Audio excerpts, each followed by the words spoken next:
Je ne voulais plus jamais mettre les pieds dans une église. J'avais un dégoût pour les chrétiens.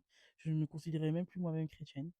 Alors j'ai commencé à rencontrer plein d'hommes, mais je ressortais soit blessée, soit abusée. Je faisais n'importe quoi de ma vie, j'avais plus goût à la vie, je luttais avec le suicide, c'était devenu même une tentation. Je me confiais à plus personne, je gardais tout pour moi.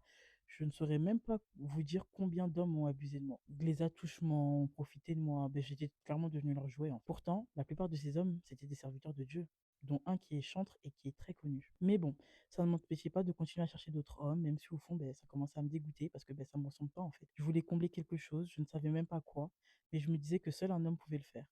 À ce moment-là, je me disais il y avait qu'un homme pour apaiser ce que je ressentais, mais à chaque fois ça n'allait pas, j'allais voir un homme. Et c'est toujours eux qui me tendaient la main en fait, en me faisant croire tout et n'importe quoi, mais ça restait un homme. Après ça, en septembre 2023, j'ai fait la rencontre d'un frère qui a eu un rôle très important dans mon témoignage. Pour ceux qui ne le savent pas, on était dans la même école et on parlait de religion.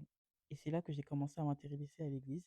J'avais eu un premier rendez-vous en fait avec l'apôtre de cette église-là. Et après des années, sans avoir mis les pieds dans une église, je me sentais enfin apaisée après tout l'enfer que j'avais vécu. J'avais enfin trouvé un endroit où je pouvais prier et chercher